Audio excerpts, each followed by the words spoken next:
Let's look at this QPRO controller from Canon for this one. So on this side you have the USB connector to upgrade the firmware, and you have a sync connector here that can be set to in or out. I had success with the out setting, but no success with the in setting. I was hoping to be able to control this device with an external trigger, but it was not able to do it, so I will try it later on and check out again. On the side you have the on-off switch for the power and for the illumination on the front, which allow easier focus to be made on the camera. So basically how it works is that you select your channel, you can switch the mode for every channel, and it will set the mode on the remote device. So this one is on the same channel, same frequency. You can adjust it and you just select one, or you can also select all, and you can change the amount of exposure you want for your flash. Really easy to control your flash remotely. I'll stay at half, so you can just make a test flash. Goes pretty well. You can select all the items.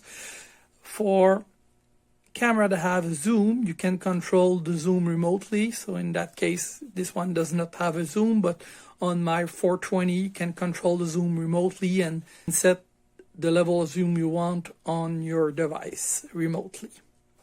So that's pretty good. Works fine. And you also have a menu to adjust more device, like the standby, the light, the sync, which is in or out, if you want to use the connector as an in or out, the LCD contrast. So many options that you can have.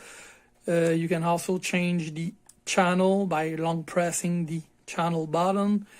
Every group are there, no problem. And you can light up the modeling light here using this button.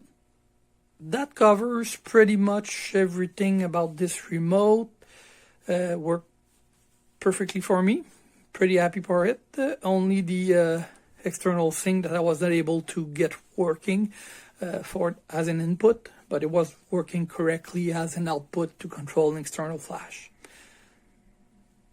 Works perfectly with the NEEWER Q3 and also with the other flash of the Q series. Older flash from NEEWER were working with Godox flash, but they don't do anymore for a long time, so this one is not compatible. It's probably made by Godox, but it's not compatible with Godox. Don't even try it. I tried it with 2 different flash and it's really not compatible. It's a different system. Let's take a look at this Q3 flash from NEEWER. You see the front of the flash, and if we compare it to a 635 II from NEEWER, you see that it's just a little bit shorter in space, and the size is about the same. It's pretty close to the same size. Okay. So we have the flash, you have here the sensor for the slave trigger, which worked correctly, and you have the battery. The battery just clicks in place, slide it in, clips, and you have the setup dial on the side. You have on the bottom and on one side the notch for the handle, so the handle can lock in place with the screw. In this model, they removed the screw on the sides and they place a kind of spring-loaded clip to put the umbrella. I had trouble on one of these. It just snapped in because it was a little bit too tight. So maybe you want to take a smaller screwdriver and just exercise it a little bit to make sure it is loose enough so the umbrella can fit right in. And that's a NEEWER umbrella, by the way, and it fits in, but at first it was pretty tight. The hole is about 9 millimeters. Will fit most umbrella, no problem. I'm not sure if you want to really hold that by hand. This way it goes good. If the knob is on a good position. So that's for the side, and that's for the bottom. Then you have here the sink in, which is a 3.5 millimeters. Works good, I tried it. And the on-off switch, so we will be able to turn it on and look at the menus. Speaking about the menus, I just reset the flash to start with it. Basically, the default set is TTL mode with channel 1 and group A. For the remote control, you can remote control it with the Q system, with a remote like the QPRO system. Works pretty nicely with it.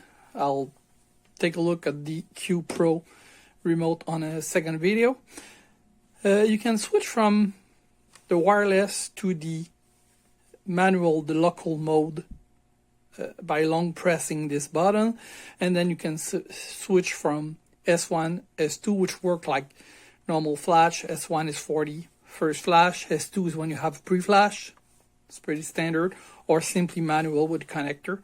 So in that case, it won't trigger with somebody else's flash. You get the modeling lamp that you can turn on and off here. The flash, and you can switch the mode to manual mode, multi-mode. In that case, you can have one flash at 1 Hertz, which is basically only one flash, and back to manual. The knob on the side allows you to change the exposure, but you can also change the other settings. In the multi-mode, if you want to change the frequency and the number of flash, you can just press one short touch on the side, and then you can switch the frequency. Let's say that I want 2 Hertz, and I want to have 4 flash. Then I should be able to get those 4 flash. If you see it, 2, 3, 4. So you have those flash over there. The recycle time is pretty good. If I'm at full power and I do a flash test, you see here it goes back to full in decent amount of time. Of course, if you're shooting in lower power, it goes faster. In wireless mode, you can change the group, you can change the channel from the flash easily, pressing long press the channel. Then you're able to change the channel of the flash to put it on a different channel. Okay, goes pretty good. And the group, just press once to change from the different groups. You get some extra menus, the F1 menus, which we can adjust, and each of those are described in the manual. One is for the timeout, and you also have a setup that allows you to use 2 flash that works together, and they balance the flash, one flash and one on the other one. It's pretty interesting, goes pretty well. Not much trouble with that, works pretty good, very happy with it, and it works nicely with the QPRO. It works nicely with the NEEWER 420, which can control this flash pretty easily. Really happy from the flash, except for the handle.